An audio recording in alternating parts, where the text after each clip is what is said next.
Salut tout le monde, bienvenue dans cette nouvelle vidéo où on va parler d'un film.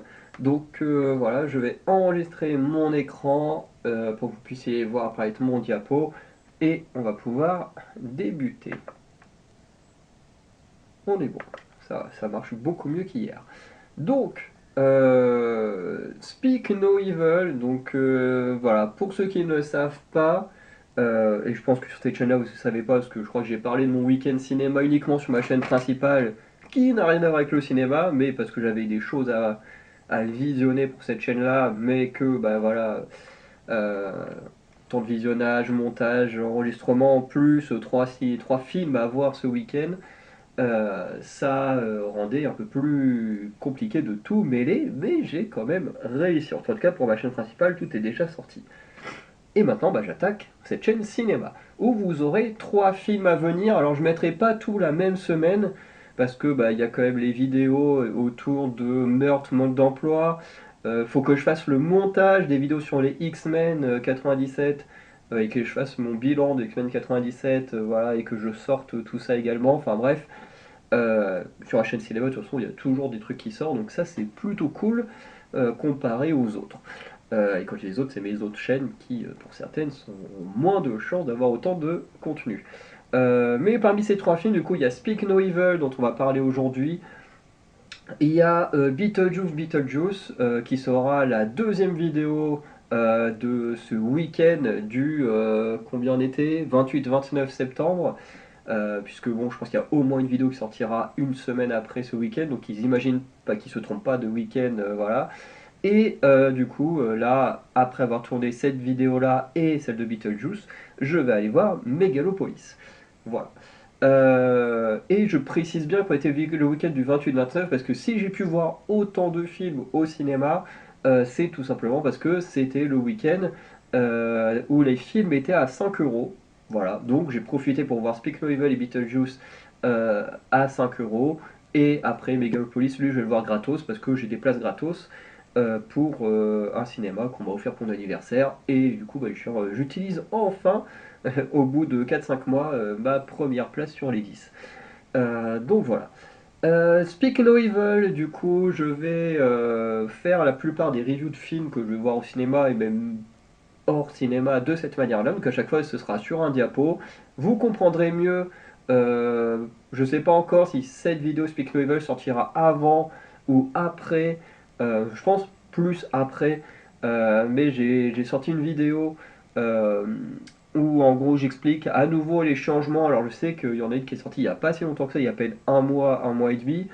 Là, c'est une nouvelle vidéo pour mettre en avant tout ce qui va rester sur les chaînes, tout ce qui est parti, enfin qui du coup va pas, je veux dire, je supprime pas de contenu, mais je ne ferai plus ces contenus-là. Quelles sont les nouveautés qui viendront et également parler de mes partenaires entre guillemets. Voilà. Donc cette vidéo là dont je suis en train de vous expliquer, techniquement sera sortie lundi. Donc n'hésitez pas à aller la voir et tout ça. Mais si vous ne l'avez pas vu, bah maintenant la plupart des vidéos où je ne montre pas mon visage auront ce format-là avec une diapo. Déjà, moi, ça va faciliter mon montage et ça va également être un peu plus agréable à faire. Bref, vous comprendrez si vous allez voir la vidéo que j'ai sortie lundi. Donc, Speak No Evil, je vais parler avec des parties spoil, des parties non spoil. Alors là, avec cette nouvelle façon de faire, impossible de se tromper, puisqu'il y a clairement une diapo, c'est marqué, voilà, mauvais point. D'ailleurs, je pense que je ferai, parce que j'y ai pas pensé, mais je pense que je ferai quand même une diapo où c'est juste marqué spoil à suivre, et comme ça on est sûr que, voilà, entre deux, il n'y ait pas de problème, mais bon, si je vous préviens que la prochaine diapo c'est avec du spoil et que vous voulez pas faire spoiler et que vous voyez quand même, bon, c'est que vous êtes un peu con, j'ai envie de dire. Désolé du terme. Bref. Du coup, on passe. Le synopsis du film, donc, les Dalton, une famille d'Américains, se rendent dans la maison d'une famille britannique qu'ils ont rencontrée durant les vacances. Mais ce week-end familial va finalement virer au cauchemar et sur la photo, où du coup là ici on retrouve le père de la famille et la mère, puisqu'ils ont une petite fille, et on reviendra sur l'histoire après. ce que j'appelle la fiche technique, voilà, je trouve que c'est quand même important de mettre en avant. Je le faisais pas avant, à part quand je connaissais le réalisateur, je sais pas, quand j'allais voir un Spielberg ou un truc comme ça, bon, voilà, ou quand il y avait les acteurs principaux que j'adorais, comme ici James McAvoy. Voilà, si j'avais pas fait ce diapo, j'aurais mentionné James McAvoy, mais genre j'aurais pas mentionné tout le reste. Donc je trouve que c'est bien aussi d'avoir cette petite diapo là. D'ailleurs, le diapo du synopsis aussi. Bref. Donc réalisateur James Watkins, qui comme ça ne me dit pas grand chose. Scénariste du coup James Watkins également, suite au scénario de Christian Tafdrup et Mads Tafdrup, je sais pas trop comment on prononce ça en danois, bref. Du coup du film danois original, voilà. Il y a une question que je me pose honnêtement, c'est quel est l'intérêt de faire un remake de Speak No Evil 2 ans après la sortie du film original. Parce que quand j'étais voir le film, je ne savais pas que c'était un remake, j'ai passé un super moment et tout, mais je ne savais pas que c'était un remake. Je regarde ensuite, enfin je prépare cette vidéo, et là je vois remake grâce au scénariste, hein, je vois scénario original, machin. Du coup je me dis ok, on est sur un remake. Ou un remake, ou une nouvelle adaptation, machin. Et là, je clique dessus pour voir qui sont ces deux hommes, voilà, qui du coup sont les scénaristes hein, du truc. D'ailleurs, je me demande si l'un des deux n'était pas aussi réalisateur du film danois. Mais bon, tout ça pour dire que je regarde et là, je vois la date film sorti en 2022 et je me dis quoi? Le film, il est si récent que ça et on a déjà un remake américain. Je me dis, c'est quand même tôt, non? Enfin, je sais pas, hein, moi je pose la question, mais je trouve que ça fait un peu tôt. D'ailleurs, dans le film, vers le début, il y a un couple danois, et du coup, ils vont un peu s'en moquer et tout ça. Je trouve ça assez marrant quand on sait que le film original est un film danois. Et d'ailleurs, ce petit gamin est également danois. Voilà. Donc, parmi les acteurs principaux, on a James McAvoy, que l'on voit là, dont le personnage s'appelle Paddy. On a Aisling Franciosi, l'actrice rousse qui joue Chiara, ou, bon, oui, je crois qu'il prononce Chiara dans la VF. Le petit jeune qui est Alex West, non, pas ça. Ah non, ah oui, non, je les ai mis dans l'ordre comme ça, parce que techniquement sur Wikipédia il était plus vers la fin. Du coup, Dan Hoog qui joue Hunt, du coup, qui est le petit gamin là. Et ensuite, on a Mackenzie Davis qui joue Louise Dalton, donc qui est la mère ici. Et je crois que c'est Scoot McNairy qui joue le père, Ben Dalton. Voilà. Et on a Alix West Leffler, Agnès Dalton, qui est du coup, comme je disais, la fille de la famille. Euh, donc voilà. On va pouvoir passer à la suite. Donc voilà, la gamine, comment elle s'appelle déjà? Agnès. Donc Agnès qui est juste là. Alors, on va commencer par les mauvais points, sans spoiler, voilà. Et le premier point pour moi, c'est la bande-annonce qui est vendue trop comme un film d'horreur. Ce que je veux dire, c'est que quand on regarde la bande-annonce, euh, on a l'impression que va y avoir plein d'actions, qu'on a un James McAvoy complètement diabolique, voilà, qui veut absolument tuer la famille et tout. Et en fait, il y a un côté où j'aime bien la bande-annonce, que quand tu regardes la bande-annonce, tu ne sais absolument pas à quoi t'attendre, à part un James McAvoy complètement taré. Tu ne sais pas réellement qu'est-ce que va être l'histoire. Tu dis pourquoi cette famille est là, qui est James McAvoy par rapport à cette famille-là, pourquoi il veut les tuer, enfin bref. La bande-annonce, elle dévoile pas trop de choses et ça j'aime bien. Mais en même temps, ce que j'aime pas, c'est que on nous vend trop le film comme un film d'horreur classique, alors que c'est pas un film d'horreur. Vous allez me dire, si c'est pas un film d'horreur, c'est quoi comme film? C'est vrai que je viens de penser que cette vidéo va aussi sortir sur la chaîne Le Bazar de Farender, puisque les adaptations de films d'horreur et de thriller sont publiées là-bas. Ou chez vous, parce que si vous regardez de là-bas. Bref, c'est juste que dans ma tête, pour l'instant, on est sur la chaîne cinéma, mais j'ai oublié que oui, ça sortait aussi sur l'autre chaîne. Euh, et le truc, c'est que quand on regarde sur Wikipédia, c'est bien précisé dans la fiche technique que ce n'est pas un film d'horreur, mais un thriller psychologique. Et c'est là que pour moi j'ai un problème.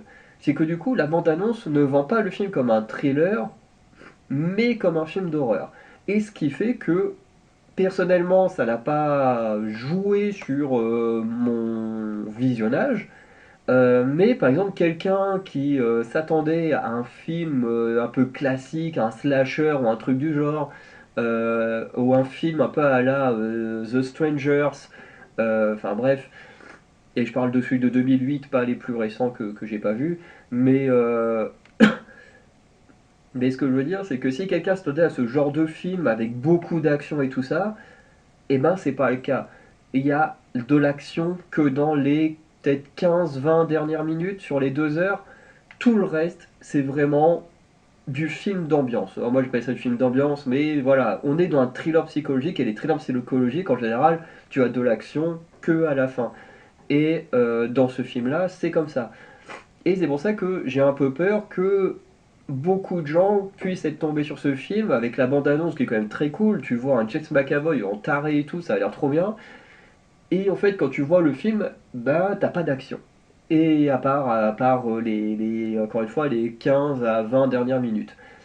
Et bah, c'est là que ça peut tromper, je trouve, un peu le public. Voilà.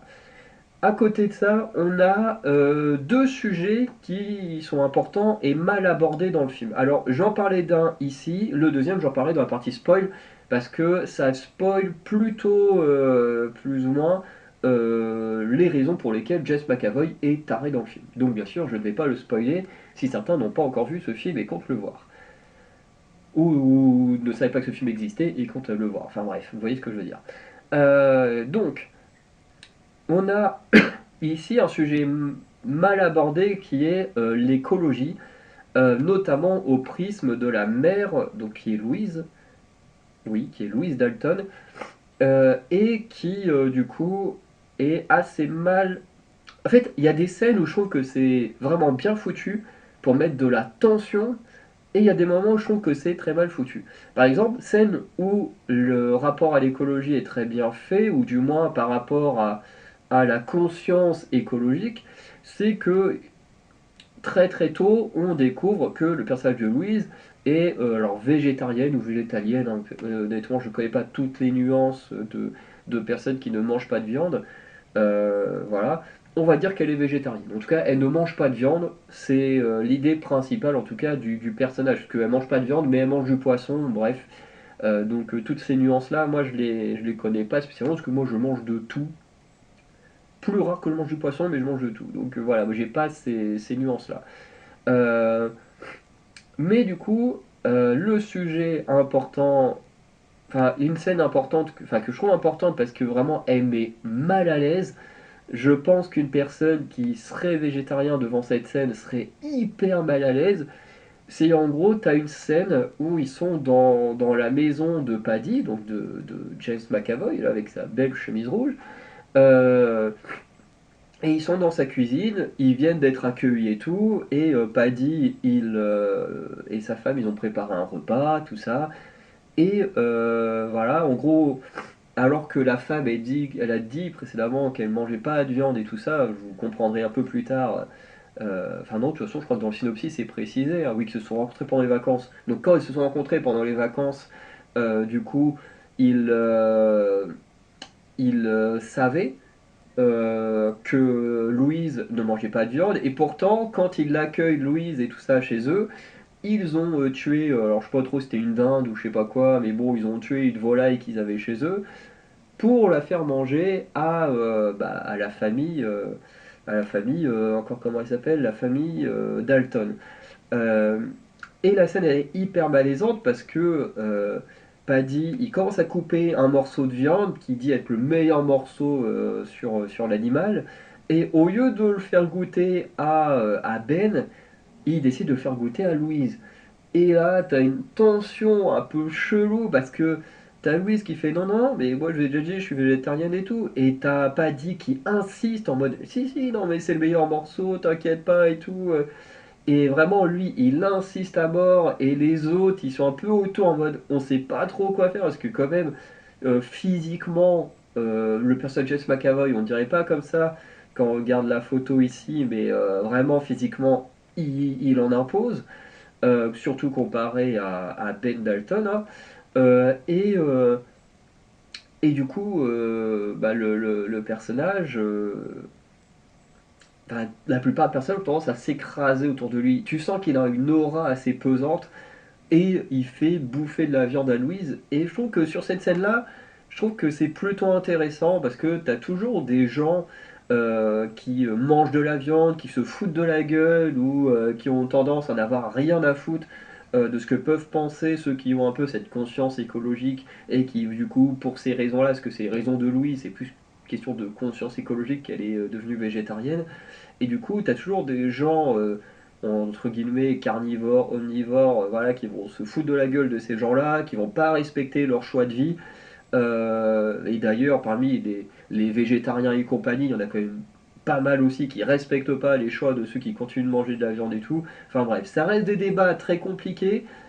Et je trouve que sur cette scène-là, on est sur un truc plutôt bien fait, dans le sens où on est vraiment sur un gars qui en a rien à foutre qu'elle soit végétarienne ou pas, qui va absolument lui faire goûter son bout de viande, et voilà. Après, un peu plus tard, il s'excuse en mode oh, mais je suis désolé, mais il fallait me le dire que tu voulais pas, alors que la meuf, elle a dû le dire je sais pas combien de fois avant de quand même. Bon, après, elle le recrache le bout de viande, bien sûr, mais bon, voilà.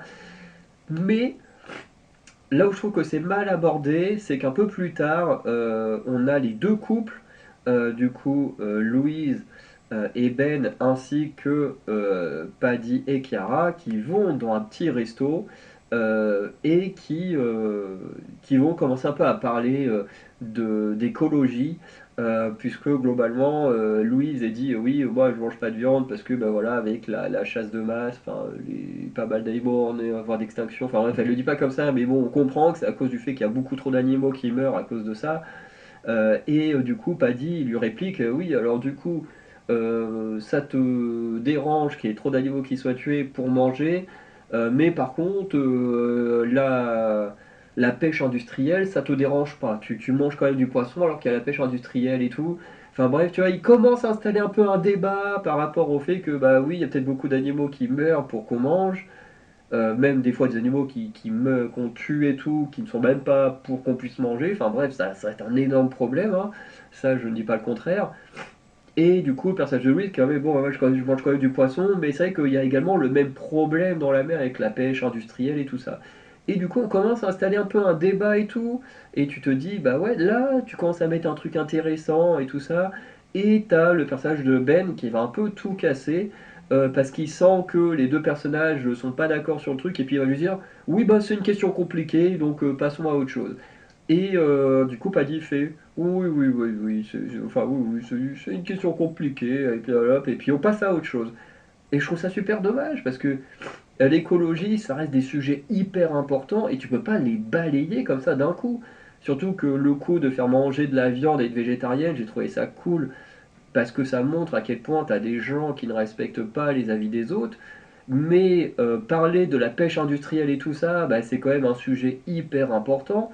Surtout avec le cas actuel de, comment il s'appelle, c'est pas Paul Watson ou un truc comme ça, là, le mec qui est emprisonné au Danemark, qui peut se faire extrader au Japon parce qu'il a tué des pêcheurs à cause de la pêche industrielle.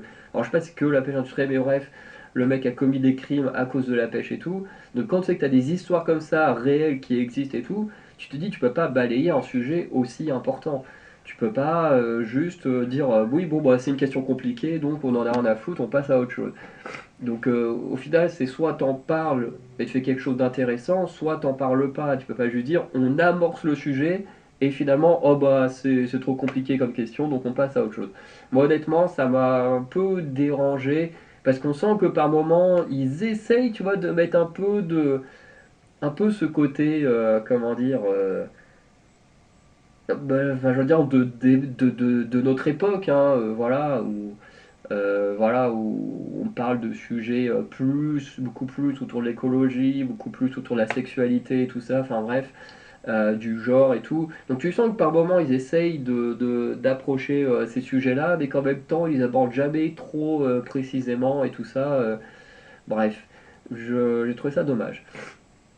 Et le dernier point pour pas spoiler, c'est la mère Louise Dalton, donc jouée par Mackenzie Davis, voilà, pour pas dire de bêtises, qui par moments son acting est pas ouf. Alors en fait, quasiment tout le film, j'ai envie de dire, tout le monde joue super bien. Même Mackenzie Davis. Par contre, sur les scènes où elle est censée avoir peur, alors là, elle part dans du surjeu et ça sort un peu du film. Honnêtement, moi, quand elle part dans du surjeu, ça me sort un peu du film. J'ai un peu de mal avec ça. Quand tu la vois faire des grands gestes, la bouche grande ouverte, en mode, ah, et alors que les autres, que ce soit son mari ou sa fille, tu sens que eux aussi, ils ont peur. Mais ils le jouent de manière beaucoup plus naturelle, tu vois, il n'y a pas ce côté en mode ah on crie, on fait des jeux dans tous les sens et tout. Et, euh, et ouais, c'est dommage parce que en termes d'acting, on était bon quasiment tout le temps.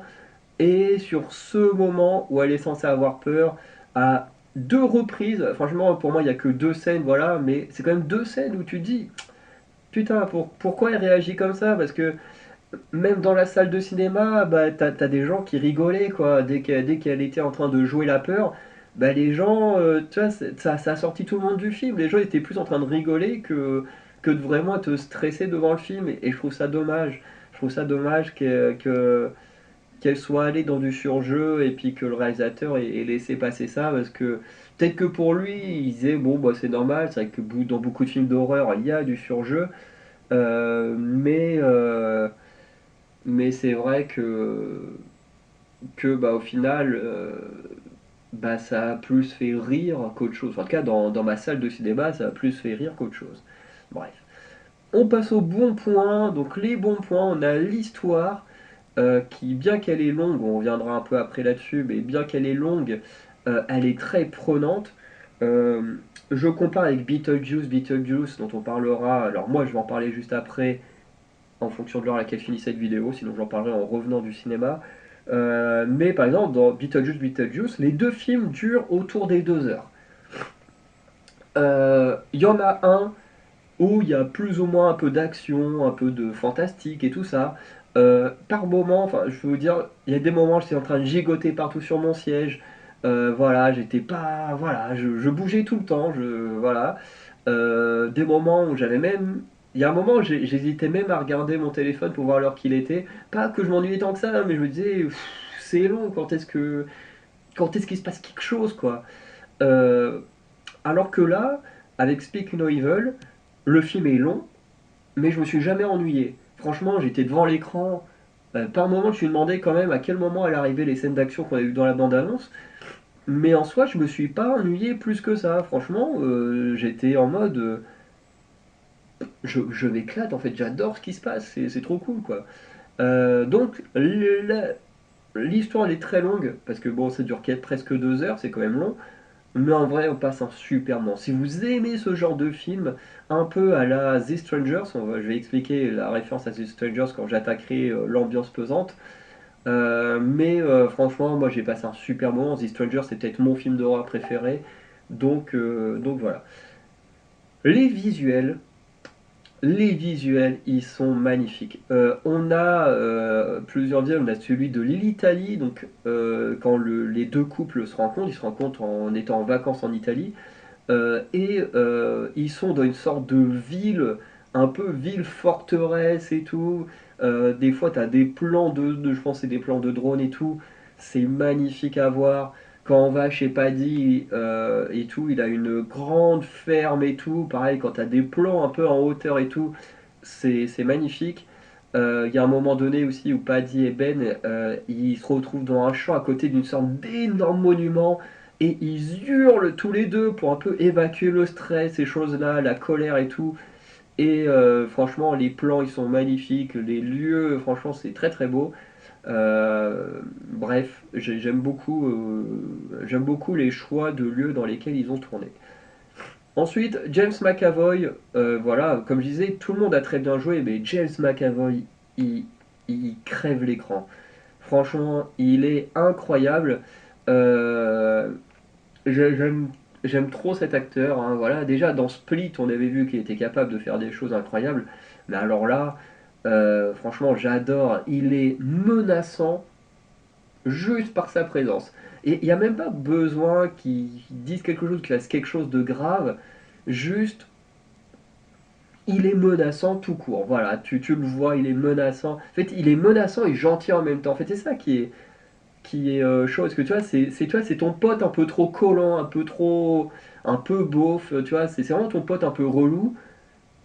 Et en même temps, il est menaçant. Et il y a un truc un peu particulier, et il le joue à merveille. Dès qu'il pète un plomb, il a une tête de psychopathe et tout, mais il est incroyable. Franchement, Jess McAvoy, c'est vraiment un excellent acteur, je l'adore. Et à la base, je devais pas voir ce film au cinéma. Bon, déjà, le prix, le fait que ce soit 5 euros au lieu de plus de 10 balles, bon, déjà, ça a aidé à me décider. Mais surtout, James McAvoy, c'est ce qui a décidé le fait que j'aille voir ce film. Voilà. Alors, comme un peu Beetlejuice, où, bon, j'ai jamais vu le premier film, je me suis dit, allez, j'ai envie de tester. De toute façon, en général, les films 20 ans, 30 ans après, en général, tu peux les voir parce qu'on te fait des refs au premier film, mais de toute façon, si t'as pas vu, bah, c'est pas très grave. Et bon, à la base, je suis allé voir juste parce qu'il y avait Jenna Ortega dedans, hein. Voilà, je vais pas mentir là-dessus. Mais cette fois, c'était pour James McAvoy. Euh, L'ambiance pesante, il y a une ambiance, comme je disais, qui est tout le temps pesante.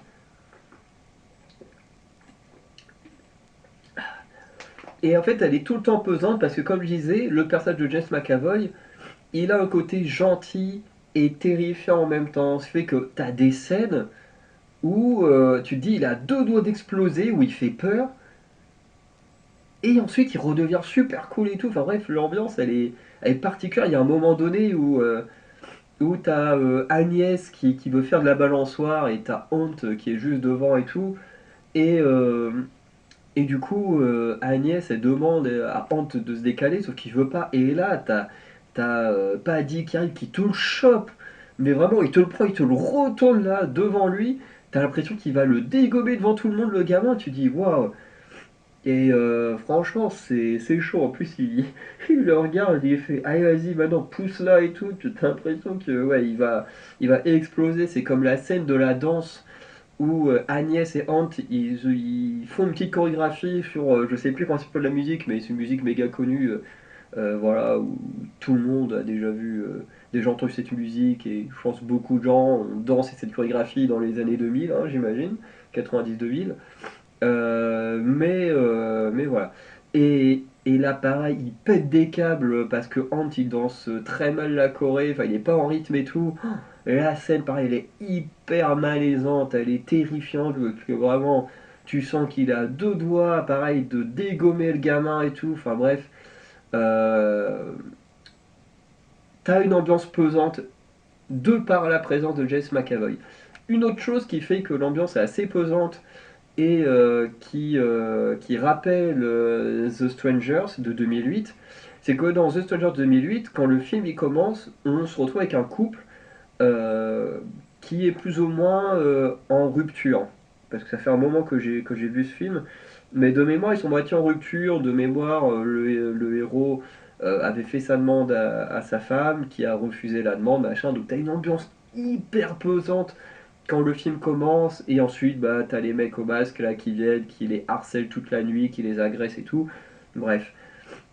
Et là, on est un peu dans un cas assez similaire, mais d'un autre point de vue. C'est-à-dire qu'on a une famille qu'on remarque qui n'est pas hyper fonctionnelle, dans le sens où euh, tu as une mère très protectrice envers sa fille. Tu as le père qui est un peu plus en retrait. Voilà, tu sens que voilà, il y a déjà un truc qui se passe là-dedans. Tu as aussi, comment dire, pardon. Tu as aussi le fait de cette peluche, voilà, Agnès qui a tout le temps une peluche lapin, hein, d'ailleurs, qui pour moi est un mauvais point à un moment donné, parce que vraiment, la gamine, à un moment donné, en gros, il retrouve Agnès dans le lit de Paddy et Chiara. Ils la prennent, ils disent bon allez hop, on se casse, on rentre chez nous. Ils partent sur la route, vraiment, ils arrivent sur la route et tout. Et là, elle fait ah mais j'ai oublié mon lapin et tout, elle se met à pleurer, ils font bon allez, bon retourne à la ferme choper le lapin et tout. Bon bah forcément les autres ils sont réveillés, du coup il y a des explications, et finalement ils décident de rester après avoir mis les choses au clair. Mais, cette peluche, ouais, je comprends que le père, ça lui casse les couilles, quoi. Bref. Euh, donc voilà, après on peut comprendre, parce que c'est vrai que Agnès, elle a 12-13 ans, donc elle est un peu dans cet âge où voilà, elle commence à grandir, mais elle est encore un peu un enfant et tout, donc c'est assez compliqué. Mais, mais voilà, donc le père lui veut qu'on enlève la peluche à sa fille pour qu'elle grandisse vraiment. La mère, elle, elle est plus en mode non, mais il faut quand même lui laisser. Bon, de toute façon, tu sens que le père, il va plus être du genre à punir la fille et que la mère va être plus du genre à être cette mère, mauvaise mère, même j'ai envie de dire, qui va passer derrière le père et dire non, non, mais vas-y, faut pas la punir, machin, c'est encore une enfant. Bref, ce genre de parent qui fait ça, c'est le meilleur moyen de mal élever vos enfants. Voilà, d'avoir deux parents qui n'arrivent pas à se mettre d'accord. euh, Bah forcément, l'enfant, il le voit, il le comprend, et il va forcément en profiter, hein. Voilà. Mais voilà. Donc on a un peu ce côté-là par rapport à l'enfant. Mais le couple en lui-même est pas stable non plus. Ce qui veut dire que on apprend très vite que Louise a trompé. Alors elle n'a pas trompé Ben en allant coucher avec quelqu'un de tout, mais en gros elle échangeait des sextos avec un autre mec, hein, et voilà. Donc globalement elle faisait du sexe virtuel avec un autre mec. Donc voilà, et ce qui fait que la relation est pas dingue dingue de fou. Donc ce qui fait qu'on a un couple qui s'entend pas, la relation avec l'enfant est pas totalement des meilleures. Et ils doivent survivre ensemble à un gros taré qui a une emprise psychologique sur les gens. Bref, l'ambiance est très très particulière. Et moi j'adore ce que j'appelle les films d'ambiance, hein, comme The Strangers, comme ici No Speak Evil, comme également, parce que ça ne compte pas que l'horreur, les films d'ambiance, mais c'est quand même plus pour moi sur un côté un peu terrifiant. Mais je trouve que la saison 1 de The Boys est également enfin, une saison d'ambiance, dans le sens où tu ressens à quel point les super sont terrifiants. Chose que je trouve qu'à partir de la saison 2, tu le ressens plus. Mais dans la saison 1, tu le ressens, t'es tout le temps stressé pour les héros et tout. Et, et du coup, ça crée une ambiance pesante. Et j'aime trop ce genre de programme. Alors, le dernier point, les raisons pour lesquelles Paddy et Kiara sont tarés, je vais pas rentrer trop dans les détails maintenant, je vais revenir dessus. Attends, est-ce que j'ai fait des bons points avec spoil? Ah, c'est une bonne question. Je vais pas rentrer trop dans les détails, mais je trouve que c'est un sujet assez intéressant. Pareil, peut-être pas assez bien exploité, je trouve, mais hyper intéressant, parce que c'est vrai que Paddy, enfin dans la bande-annonce, on nous présente que Paddy comme méchant, alors qu'en réalité Kiara est également méchante, mais que je suis même pas sûr qu'on la voit dans la bande-annonce, la pauvre. Mais en tout cas, je trouve que les raisons qui font que Paddy et Kiara sont méchants sont des raisons très, très justes. Enfin, très justes. Je dis pas que, voilà, parce que ça t'arrive, il faut que tu sois méchant et que tu tues des gens. Mais je trouve que dans le cadre de la fiction, je trouve que c'est toujours enfin, mieux que juste les trois quarts des films d'horreur, quoi, en fait. Donc voilà, je trouve que le sujet est hyper intéressant, peut-être mal abordé encore une fois, mais je trouve que c'est quand même très important. Donc, je vais passer sur la partie spoil. Donc, c'est vrai que sans faire exprès tout à l'heure, j'ai cliqué sur ma flèche, et du coup, bon, je pense que vous avez peut-être pas eu le temps de voir ce qui a été écrit. Mais voilà. Donc, je passe à la partie spoil. Donc, je vais laisser mon timer aller jusqu'à 45 secondes, ça j'ai 5 secondes pour partir.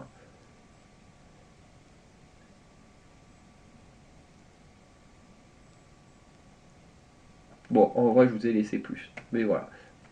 Ah non, j'ai pas mis de bons points avec spoil. Ok.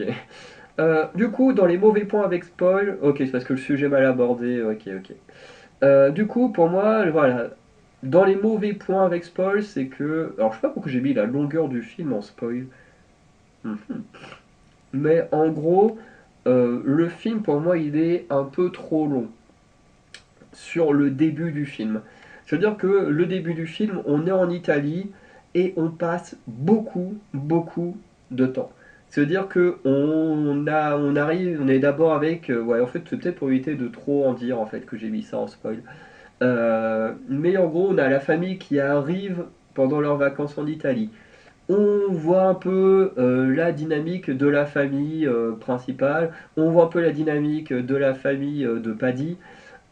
Ensuite, on voit la rencontre entre les deux familles, on voit comment les deux familles deviennent très proches. Euh, Ensuite, voilà, on part à Londres, Londres qui en plus dure à quoi allez, 4-5 minutes à peine, où on voit en gros que bah, finalement la famille de la famille Dalton est pas ouf, et qu'ils ont besoin de se ressourcer, tout ça, que tout ne va pas bien, parce que Ben il n'a pas été accepté dans le job qu'il avait demandé, un truc du genre et tout. Enfin bref, il n'y a rien qui va.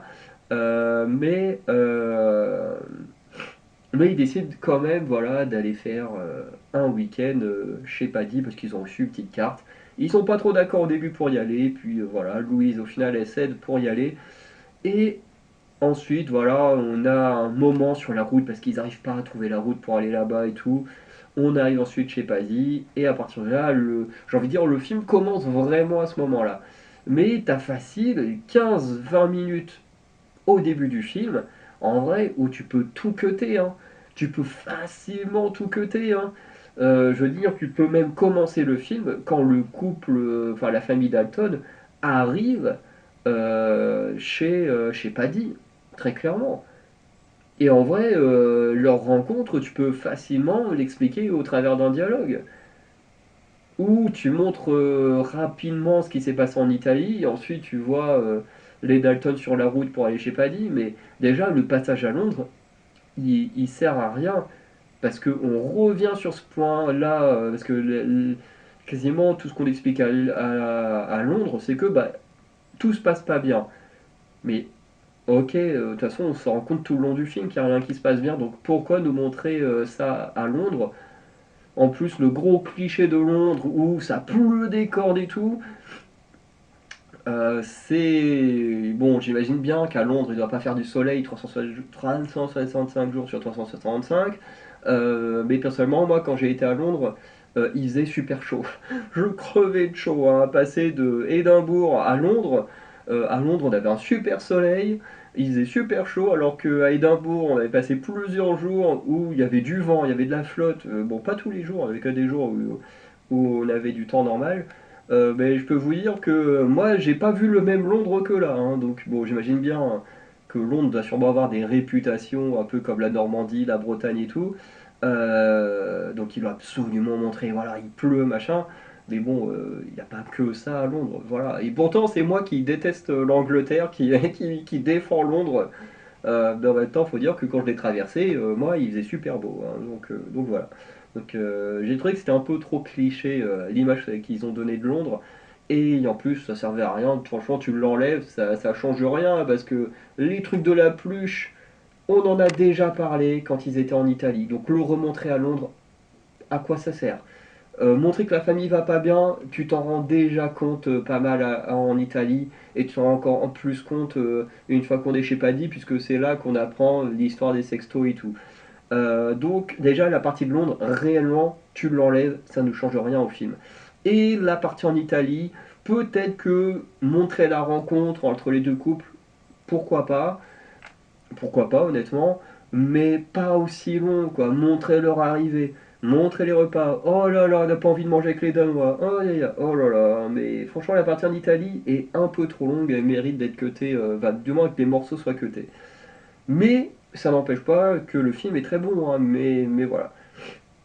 Et en sujet mal abordé, voilà, qui est à la fois, cette fois, un bon point et un mauvais point encore à nouveau, hein, mais voilà, c'est le fait de ne pas pouvoir avoir d'enfants. Comme je disais, le sujet précédent, donc juste ici, hein, la raison pour laquelle Paddy et Kiara sont tarés, en fait, c'est tout simplement que Paddy, principalement, puisque on comprend à bout d'un moment que Kiara est l'une des premières personnes que Paddy a pris son modèle, voilà, un peu de manière malsaine.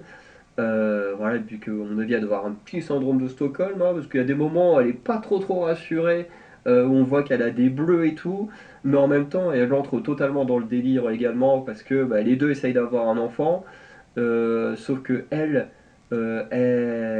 n'arrive pas, voilà, je sais pas s'ils sont stériles ou quoi que ce soit, ou si c'est leur mode de vie qui, qui la stresse un peu trop. Mais voilà, en tout cas, ils n'arrivent pas à avoir un enfant. Du coup, on découvre pendant le film, en fait, que, en fait, quand ils vont en vacances, je suis très certainement, hein, que c'est leur mode opératoire, ils rencontrent des familles qui ont un enfant, ils les emmènent chez eux en vacances, pendant un petit week-end et tout, parce que là ça se passe pendant un week-end, et, euh, et une fois que le week-end se passe, ils tuent les parents, ils gardent l'enfant. Voilà. Si l'enfant voilà, ne montre pas d'amour, ne montre pas d'affection envers eux, au final ils décident de buter également l'enfant.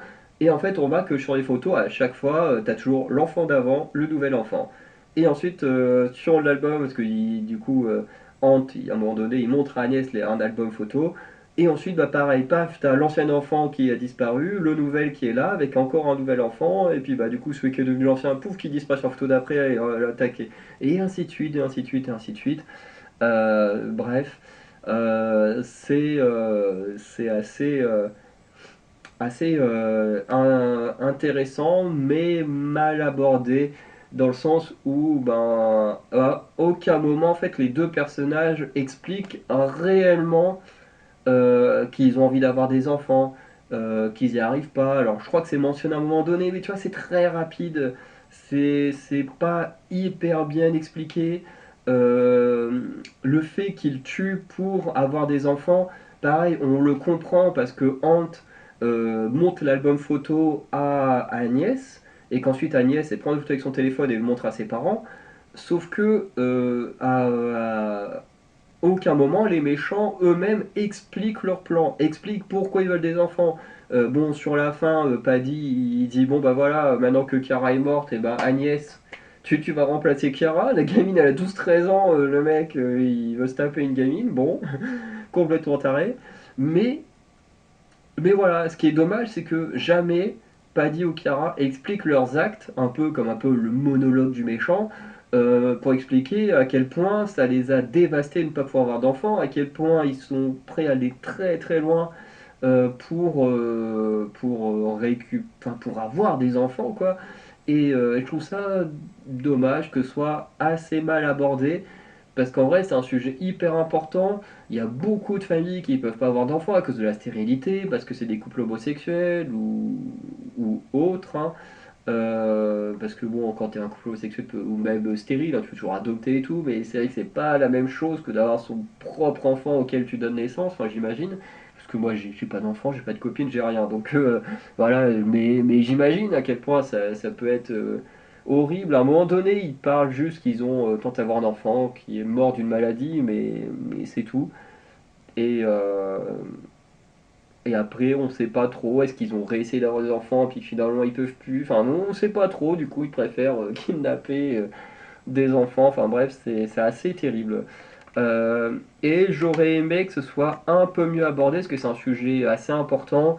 Il y a la saison 2 notamment de The Alienist, qui est une série que j'adore, voilà, qui en parle justement, où dans la saison 2 justement, ce sont des bébés qui sont kidnappés euh, parce que ben, une personne veut un enfant, parce que je sais plus trop, ça fait longtemps que j'ai pas vu la saison 2 parce qu'elle est un peu moins bien que la saison 1, mais du coup ce thème, parce que le but de l'aliénie c'est une personne qui travaille sur les maladies mentales et tout ça, et du coup, bah, là, tu parles d'une personne qui a perdu un enfant de mémoire, du coup, qui essaye de retrouver cet enfant perdu en kidnappant des bébés et tout. Donc, du coup, comme la série, le personnage principal est un aliéniste qui travaille sur la psyché des gens, bah, du coup, tu as tout un côté, on essaye de comprendre le schéma psychique de l'antagoniste. Je trouve que du coup, c'est un peu mieux abordé en série télé. Faudrait revoir la saison 2 des aliénistes. Mais c'est vrai qu'après, entre un film de 2 heures et une série de, je crois qu'il y a 10 épisodes ou dans ces eaux-là, tu dis 10 épisodes de 40 minutes, t'as toujours beaucoup plus de contenu, quoi. 2 heures de film, c'est l'équivalent de 3 épisodes, quoi. Donc voilà.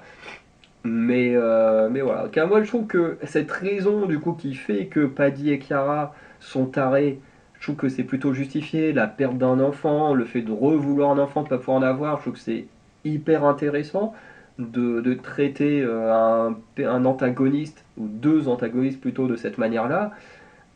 Mais par contre, le fait de pas pousser plus que ça le sujet, je trouve ça dommage.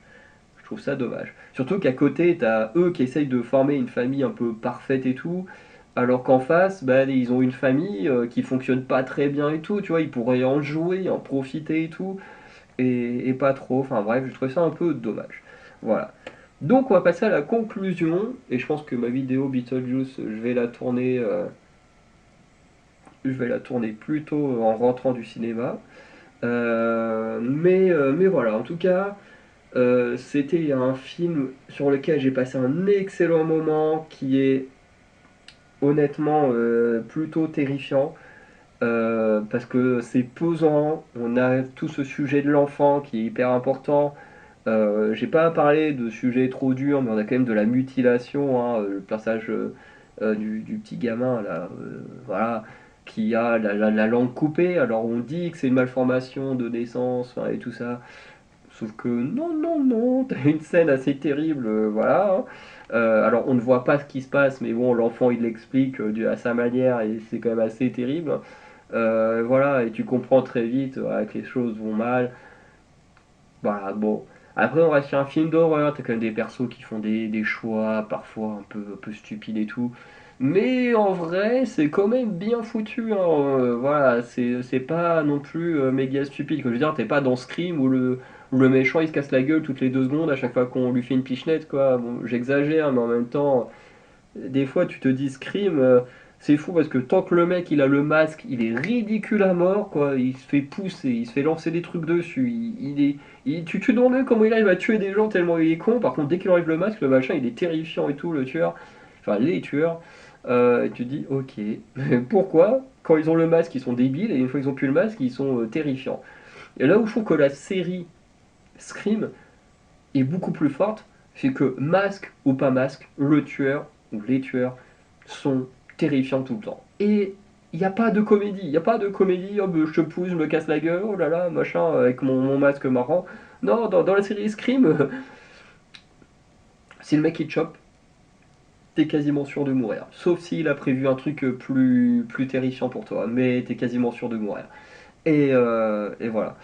Et ici, voilà, j'aime bien l'aspect entre guillemets un peu plus réaliste. Voilà, et j'ai passé un super moment, j'ai trop kiffé ce film, qui est vraiment très très bon, et que voilà, je peux que conseiller à plein de gens d'y aller. Bon, forcément pas aux mineurs, hein, voilà, ça peut quand même. Je pense que c'est un film qui peut quand même poser des questions par rapport à l'enfance, moins sur l'écologie, mais qui, voilà, je pense peut être très très intéressant à voir quand même. Donc, je vais m'arrêter là. Voilà, on se retrouve très prochainement. Il y a toujours en ce moment les diffusions des épisodes de Meurtre, mode d'emploi. Voilà, je crois que cette semaine est sortie, enfin du coup la semaine dernière pour vous, est sorti le premier épisode. Il y en a encore 5 autres, plus le bilan. Sortira également prochainement les X-Men 97. Et voilà, plus bah, les autres films que j'ai vus ce week-end, Beetlejuice et Megalopolis que je vais voir dans 1 heure et demie. Il y a aussi, je me fais aussi un petit rattrapage de films. Il y a aussi NCIS, la saison 22 et Origins qui sortent mi-octobre. Il y a la saison 2 de Squid Game qui sort à la fin du mois, enfin à la fin du mois, à la fin de l'année. Enfin bref, il y a encore pas mal de petites choses à parler sur cette chaîne cinéma avant de passer en 2025. Et voilà, j'ai hâte de vous partager un peu tout ça. Donc, likez, commentez, abonnez-vous, dites-moi ce que vous avez pensé de ce film si vous l'avez vu. Et voilà, bah, je vous souhaite une bonne journée, bonne soirée, je vous dis à très bientôt. Ciao.